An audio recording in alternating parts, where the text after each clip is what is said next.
Assalamualaikum warahmatullahi wabarakatuh. Perkenalkan, nama saya Iqbal Bagus Prayogo, NIM 111020018 D31A STF Muhammadiyah Cirebon.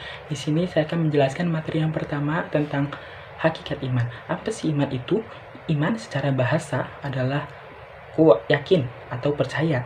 Sedangkan secara istilah adalah meyakini di dalam hati, diucapkan secara lisan, dan dikerjakan secara perbuatan, sebagaimana difirmankan dalam surat Al-Anfal ayat 2-4 yang artinya, sesungguhnya orang-orang yang beriman itu adalah mereka yang disebut nama Allah, bergetarlah hatinya.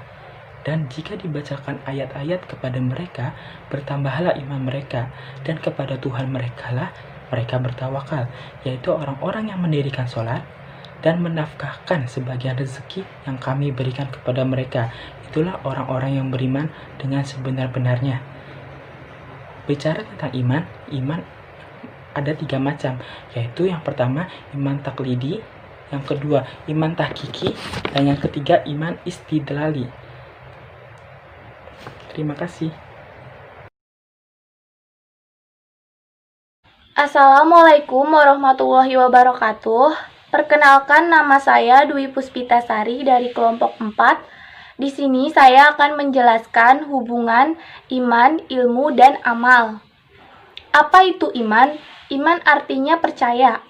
Apa itu ilmu? Ilmu adalah sesuatu yang abstrak namun dapat dicerna oleh otak dengan cara mempelajari secara visual ataupun non-visual.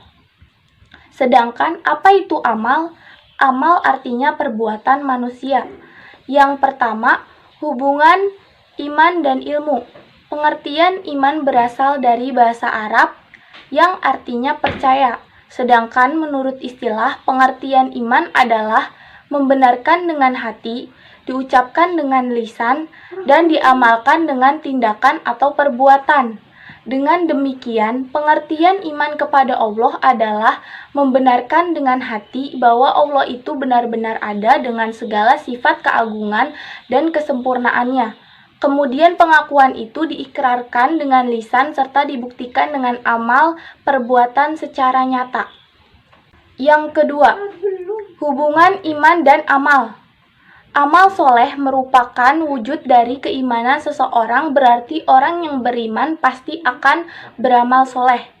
Iman dan amal ibarat sisi mata uang yang tidak dapat dipisahkan. Iman tanpa amal soleh juga diibaratkan sebagai pohon tanpa buah. Dengan demikian, seseorang mengaku beriman harus menjalankan amalan keislamannya. Yang ketiga, hubungan ilmu dan amal. Hubungan ilmu dan amal dapat difokuskan pada 2 hal, yaitu yang pertama, ilmu adalah pembimbing amal perbuatan. Yang kedua, jika orang itu berilmu, maka harus diiringi dengan amal. Amal akan bernilai bila dilandasi dengan ilmu. Begitu pula dengan ilmu akan bernilai jika diamalkan. Seperti yang seharusnya apabila kita berilmu, lalu kita pun harus mengamalkannya. Keutuhan ketiga aspek tersebut dalam pribadi muslim sekaligus merealisasikan tujuan Islam sebagai agama pembawa kedamaian, ketentraman, dan keselamatan. Sebaliknya, pengabaian salah satu aspek akan mengakibatkan kerusakan dan kehancuran. Contohnya saja agama atau Islam berfungsi untuk memberikan arah bagi seorang ilmuwan untuk mengamalkan ilmunya. Dengan didasari oleh keimanan yang kuat, pengembangan ilmu dan teknologi akan selalu dapat dikontrol berada pada jalur yang benar. Sebaliknya, tanpa dasar keimanan, ilmu dan teknologi dapat disalahgunakan sehingga mengakibatkan kehancuran orang lain dan lingkungan. Sekian dari saya, kurang lebihnya mohon maaf. Wassalamualaikum warahmatullahi wabarakatuh. Assalamualaikum warahmatullahi wabarakatuh. Perkenalkan, nama saya Aulia Murkafi dari kelompok 4 kelas D31A dengan nomor NIM 111200006. Di sini saya akan menjelaskan tentang bagaimana sih karakteristik dan sifat orang beriman. Orang yang beriman kepada Allah Subhanahu wa taala memiliki ciri-ciri tersendiri. Sama halnya dengan rusa yang diburu tanduknya, gajah yang diincar gadingnya, serta badak yang diambil culanya. Tanpa tanda tersebut, maka hilanglah keindahan yang dimiliki oleh binatang tersebut. Begitu pula dengan manusia yang beriman. Dalam Al-Quran Surat Al-Anfal ayat 2 dijelaskan tanda-tanda orang yang beriman yang berbunyi A'udzu billahi minasyaitonir rajim. Bismillahirrahmanirrahim. Innamal mu'minuna alladzina idza dzukirallahu wajilat qulubuhum wa idza tuliyat 'alaihim ayatuhu zadatuhum imanan wa 'ala rabbihim yatawakkalun. Shadaqallahul 'azim wa shadaqa rasuluhul karim wa nahnu 'ala dzalika minasyahidin wasyakirin walhamdulillahi rabbil alamin. Artinya, aku berlindung kepada Allah dari godaan syaitan yang terkutuk dengan menyebut nama Allah yang Maha Pengasih lagi Maha Penyayang. Sesungguhnya, orang-orang yang beriman ialah mereka yang bila disebut nama Allah bergemetarlah hati mereka. Dan apabila dibacakan ayat-ayatnya bertambahlah iman mereka. Karenanya, dan hanya kepada Tuhanlah mereka bertawakal, yaitu orang-orang yang mendirikan sholat dan yang menafkahkan sebagian dari rezeki yang kami berikan kepada mereka. Maha benar Allah dari segala firman-Nya. Nah, dalam ayat yang di atas dikatakan bahwa ciri orang yang beriman ialah yang pertama, bergetar hatinya apabila disebut nama Allah. Jadi, apabila hati sebagian besar diisi dengan harta atau diisi dengan kekuasaan dan jabatan, maka itulah yang akan membuat hatinya bergetar. Sementara orang yang beriman sebagian besar diisi hatinya oleh Allah, sehingga apabila disebut nama Allah maka bergetarlah hatinya. Yang kedua, ciri orang yang beriman ialah apabila dibacakan kepada ayat-ayat Allah maka bertambahlah keimanannya. Ayat seperti apa yang dimaksud? Ada dua ayat yang dimaksud, yaitu ayat yang diucapkan oleh Allah Subhanahu wa taala dan ayat yang diciptakan Allah melalui alam. Yang ketiga, ciri-ciri orang yang beriman ialah berserah diri kepada hanya kepada Allah. Apa sih maksudnya berserah diri? Berserah diri di sini maksudnya ialah menyerahkan hasil usahanya kepada Allah, bukan menyerahkan diri pasrah terhadap apa saja hasil usahanya kepada Allah.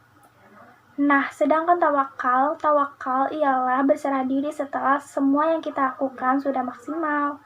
Yang keempat, ciri-ciri orang yang beriman ialah ia mendirikan sholat. Mendirikan sholat di sini maksudnya melakukan sholat dengan syarat dan rukunnya, kemudian mengimplementasikannya ke dalam kehidupan sehari-hari. Apa sih implementasi dari sholat dimaksud ialah dengan sikap dan perbuatan kita. Yang terakhir, yang kelima, orang yang beriman ialah orang-orang yang menginfakkan sebagian hartanya di jalan Allah. Harta dan segalanya yang kita miliki sesungguhnya bukan milik kita sebenarnya, namun bagi manusia yang beriman. Sekian dari saya. Wassalamualaikum warahmatullahi wabarakatuh.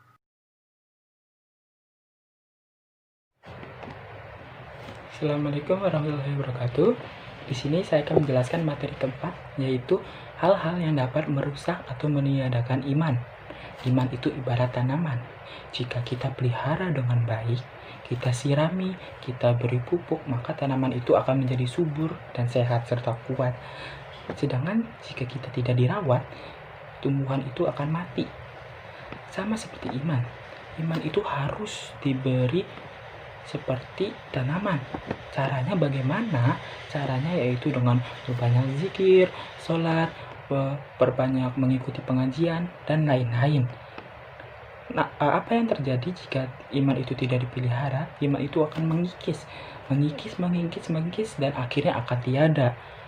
Apa sih contoh hal yang dapat merusak iman? Yaitu yang pertama, berbuat kesyirikan. Syirik adalah menyekutukan Allah Subhanahu wa taala dengan sesuatu atau menyamakan Allah dengan yang lain. Perbuatan syirik adalah perbuatan yang sia-sia dan bertentangan dengan ajaran Islam. Orang yang menyembah selain Allah disebut musyrik. Allah Subhanahu wa taala sangat mengutuk perbuatan musyrik karena sangat meredamkan Allah Subhanahu wa taala dan tidak akan mendapat ampunan dari Allah Subhanahu wa taala. Sebagaimana dalam firman surat An-Nisa ayat 48 yang artinya sesungguhnya Allah tidak mengampuni dosa syirik, dosa segala selain syirik. Bagi siapa yang dikehendakinya, barang siapa yang mempersekutukan Allah, maka sungguh ia telah berbuat dosa yang benar besar. Yang kedua adalah berkeras hati. Berkeras hati untuk mendatangi tempat-tempat tertentu kurang membawa manfaat, sebagaimana sabda Rasulullah SAW dari Abu Hurairah, jangan berkeras hati untuk berpergian kecuali untuk menuju 3 buah masjid, Masjidil Haram, Masjid Nabawi, dan Masjidil Aqsa. Yang ketiga adalah mendatangi tukang ramal. Mendatangi tukang ramal adalah hal yang dapat merusak atau mengikis iman seseorang. Dalam hadis riwayat Muslim, barang siapa yang mendatangi tukang ramal lalu bertanya sesuatu, maka sholat yang akan dia kerjakan selama 60 tahun itu tidak diterima. Dengan mengetahui perkara-perkara yang dapat merusak itu, diharapkan para kawan-kawan ini, kawan-kawan STF Muhammadiyah Cirebon, dapat menghindari dari berbagai perkara yang dapat merusak iman, serta senantiasa mengokohkan dan menyempurnakan imannya. Sekian, terima kasih. Nah, dari materi tersebut, kita dapat menyimpulkan bahwa yang pertama, iman kepada Allah adalah membenarkan dengan hati bahwa Allah itu benar-benar ada dengan segala sifat, keagungan, dan kesempurnaannya. Kemudian pengakuan itu diikrarkan dengan lisan, serta dibuktikan dengan amal perbuatan secara nyata. Yang kedua, itu ada iman memiliki pengaruh signifikan dalam meluruskan kepribadian seseorang dan membersihkan dirinya dari kecenderungan pada kebejatan atau kekejian. Di samping menjadi motivator terbesar yang menggugah untuk memperbanyak berbagai bentuk kebajikan dan kebaikan, seseorang mukmin sejati akan menjauhkan diri dari berbagai kenistaan dan dosa, sebab ia meyakini bahwa dengan keyakinan yang teguh bahwa Allah Maha memperhatikannya diri dalam segala situasi dan kondisinya. Terima kasih, sekian dari kelompok kami. Mohon maaf apabila ada kekurangan kata atau salah kata. Wabillahi taufiq wal hidayah. Wassalamualaikum warahmatullahi wabarakatuh.